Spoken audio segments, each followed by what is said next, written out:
ওয়া রাহমাতুল্লাহ।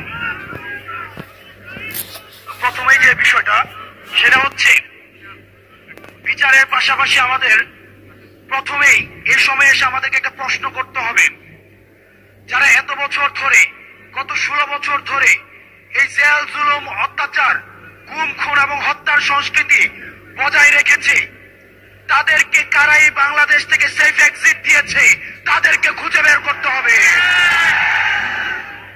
কাদেরকে ক্যান্টনমেন্টে আশ্রয় প্রশ্রয় দেওয়া হয়েছে, কারা এদের সাথে জড়িত, তাদেরকে খুঁজে বের করতে হবে।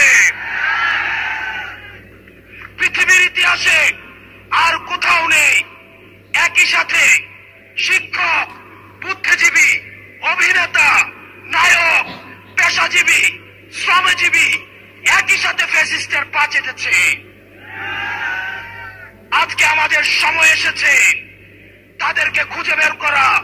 যেই ডাক্তার সেদিন আহতদেরকে চিকিৎসা দেয়নি, যেই জনগণের পয়সার কেনার বুলেট যাদের দরকার ছিল, যেই বিজিবি থাকার দরকার ছিল সীমান্তে, তাদেরকে ডেকে এনে তাদেরকে দিয়ে কারা গুলি চালিয়েছে তাদেরকে খুঁজে বের করতে হবে। আমার পুলিশ ভাইদেরকে কারা ব্যবহার করেছে তাদেরকে খুঁজে বের করতে হবে। যাদের কলম এই ফ্যাসিবাদের পক্ষে লিখেছে এই কলমগুলোকে ভাঙতে হবে। যেই যার জিহ্বা এই ফ্যাসিবাদকে সমর্থন জুগিয়েছে এই জিহ্বাগুলোকে আটকাতে হবে। যেই নায়ক, যেই অভিনেতা, যারা সিনেমা বানিয়েছে এই ফ্যাসিবাদের পক্ষে, লক্ষ লক্ষ কোটি দিস্তা কাগজ এই ফ্যাসিবাদের পক্ষে সমর্থন জুগিয়েছে, এই কাগজগুলোকে পোড়াতে হবে।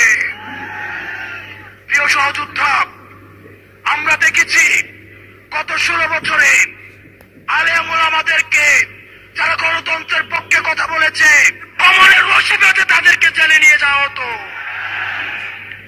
কিন্তু আমরা দেখছি আজকে যাদের হাতে 2000 শহীদের রক্তের দাগ লেগে আছে, তারা যখন জেল থেকে বের হয় মনে হয় শ্বশুর বাড়িতে পিকনিক করতে আসছে। আমরা খবর পেয়েছি ক্যান্টনমেন্ট গুলাতে, জেলখানা গুলাতে নাকি রাতের বেলায় ব্যাডমিন্টন খেলার আয়োজন করা হয়। প্রশাসন, পুলিশ প্রত্যেকটা স্তরে স্তরে এই ফ্যাসিজমের আখড়া গড়ে উঠেছে। প্রত্যেকটি জায়গা থেকে ফ্যাসিবাদকে উৎখাত করতে হবে। প্রিয় সহযোদ্ধা, আপনারা জানেন 71কে পুঁজি করে আওয়ামী লীগ গত 16টা বছর শত মায়ের বুক খালি করেছে, শত স্ত্রীকে বিধবা করেছে, শত সন্তানকে এতিম করেছে, শত মাকে সন্তান হারা করেছে। এই 71কে পুঁজি করে যারা এই 71কে আওয়ামী লীগীকরণ করেছে তাদেরকে বিচারের আওতায় আনতে হবে। প্রিয় সহযোদ্ধা, 71কে পুঁজি করে যাদের ইজ্জত লুণ্ঠন করা হয়েছে, যাদেরকে ফাঁসিতে ঝুলানো হয়েছে, যেই ফ্যামিলিগুলোকে মানুষের সামনে লজ্জিত করা হয়েছে, সেই ফ্যামিলিগুলোর ইজ্জত ফিরিয়ে দিতে হবে।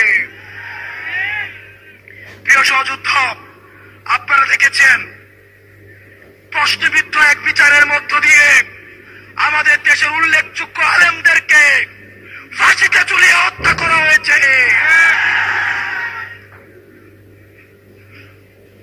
আমরা এই বিচার নিশ্চিত না করা পর্যন্ত দুনিয়ার কোন শক্তি নাই আমাদেরকে রাজপথ থেকে উৎখাত করবে।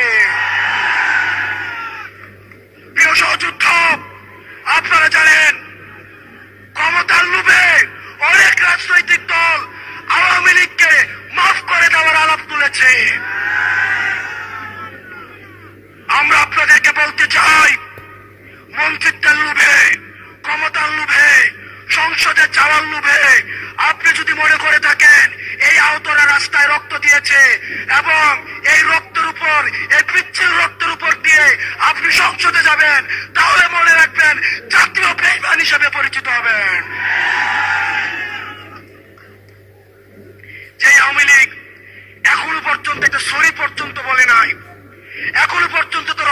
স্বীকার করে নাই, তাদের সাথে কিসের রিকনসিলিয়েশন? তারা ক্ষমা চাওয়ার আগে, তারা ক্ষমা চাওয়া তো দূরে থাক, তারা এখন হত্যার হুমকি দিচ্ছে বিদেশে বসে। কিন্তু আমরা দেখছি মুরব্বীদের মধ্যে তাদের জন্য মায়া হচ্ছে। মনে রাখবেন, যারা এই রিকনসিলিয়েশনের আলাপ তুলছেন, আওয়ামী লীগকে নির্বাচনে দেখতে চাচ্ছেন, আপনারা ক্ষমতামুখী, আর আমরা আহত এবং যারা জীবন্ত শহীদ, আমরা হচ্ছে জনতামুখী। যতদিন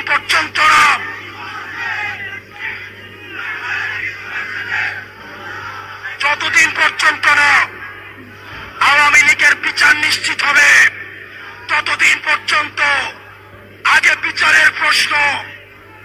আমি মুরব্বীদেরকে বলতে চাই, যারা বিশেষজ্ঞ রাজনীতিবিদ আছেন, যারা রাজনীতি করছেন, আপনারা ক্ষমতায় যাবেন, গণতন্ত্র প্রতিষ্ঠিত হবে, ভোটাধিকার প্রতিষ্ঠিত হবে, এগুলোর জন্য আমরা আন্দোলন করেছি। কিন্তু আওয়ামী লীগের বিচার নিশ্চিতের পূর্বে তাদেরকে যদি আপনারা রাজনীতির ময়দানে ফিরিয়ে আনতে চান, তাহলে এই আহতদের রক্তের উপরে পাড়া দিয়ে আপনারা তাদেরকে মাঠে আনতে হবে।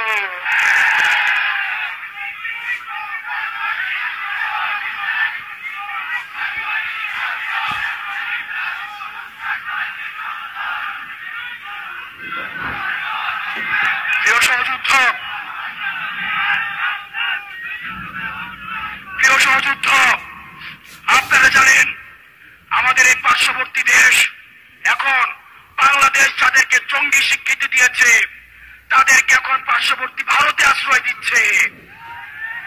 এই ভারতের বেতনভুক্ত কর্মচারী শেখ হাসিনা ভারতের প্রেসক্রিপশনে এই গুম, খুন, হত্যাকাণ্ডগুলোকে চালিয়েছে। এখন আমরা ভারতকে বলতে চাই, ভারত যেন সেফ হাউস অফ টেরোরিস্ট না হয়ে ওঠে।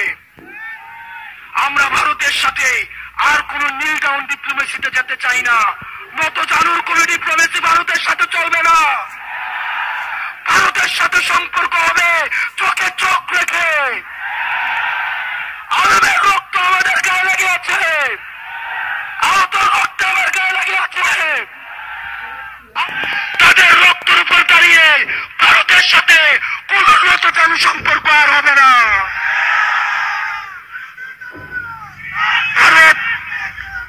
ভারতের সাথে আমাদের সম্পর্ক হবে ন্যায্যতার ভিত্তিতে, আমাদের ঈর্ষার ভিত্তিতে। আমরা বলতে চাই, ভারত জঙ্গিদেরকে এখন আশ্রয় দিচ্ছে, জঙ্গিদেরকে পৃষ্ঠপোষকতা দিচ্ছে এবং গুজরাট কষাই আমার দেশে সাম্প্রদায়িক সম্প্রীতির সেলেশন দিচ্ছে। আমরা গুজরাট কষাইকে বলতে চাই, আমার ভাই আবু আলিফকে দিন দুপুরে রাস্তায় ফেলে জবাই করা হয়েছে। জবাই করার পরেও আমাদের বাংলাদেশে আলেম সমাজ আমরা ধৈর্যের পরিচয় দিয়েছি। এটি হচ্ছে গণঅভ্যুত্থানের শক্তি। আমরা ভারতের কোন ষড়যন্ত্রে আমরা পাড়া দেই নাই। ভারত চেয়েছিল আমাদের যারা বন্ধু হিন্দু ভাই, আমাদের যারা সংখ্যালঘু রয়েছে, তাদের সাথে আমরা সংঘর্ষে জড়াই, কিন্তু আমরা ভারতের কোন ষড়যন্ত্রে আমরা পা দেই নাই। এই বাংলাদেশে সংখ্যালঘু তারাই যারা বাংলাদেশের বিপক্ষে। আমার কোন হিন্দু ভাই সংখ্যালঘু না, আমার কোন বৌদ্ধ ভাই সংখ্যালঘু না, আমার কোন পাহাড়ি ভাই সংখ্যালঘু না। বাংলাদেশের বিপক্ষে যারা, তারাই হচ্ছে সংখ্যালঘু। আমরা স্পষ্ট করে বলতে চাই, আসাদুজ্জামান খান কামালকে যখন পুলিশ দেখাচ্ছে, এই ছেলেগুলাকে একটা বুলেট মারা হয় আর 10টা দাঁড়িয়ে যায়। আমরা হচ্ছে সেই প্রজন্ম। আপনারা যদি মনে করে থাকেন, যারা হচ্ছে সমঝোতার রাজনীতিতে বিশ্বাস করেন, যারা চাচ্ছেন ভ্যাক্টর দিয়ে সমঝোতা করবেন, মামলা বাণিজ্যের মধ্যে দিয়ে সমঝোতা করবেন, মনে রাখবেন এই প্রশস্ত বুকের উপর দিয়ে তাহলে আবার বুলেট যেতে হবে। আর কোন বাংলাদেশে সমঝোতার রাজনীতি নয়, আর কোন গুম নয়, আর কোন হত্যা নয়, আর কোন ফেসিবাদের উত্থান নয়। যেখানে ফেসিবাদের উত্থান হবে, সেখানেই আমরা একসাথে লড়ব। ওই অপরিষ্কার রাজপথ, রাজপথ, কালালিনা রাজপথ, কালালিনা রাজপথ, অপষ্ট সংগ্রাম, অপষ্ট সংগ্রাম।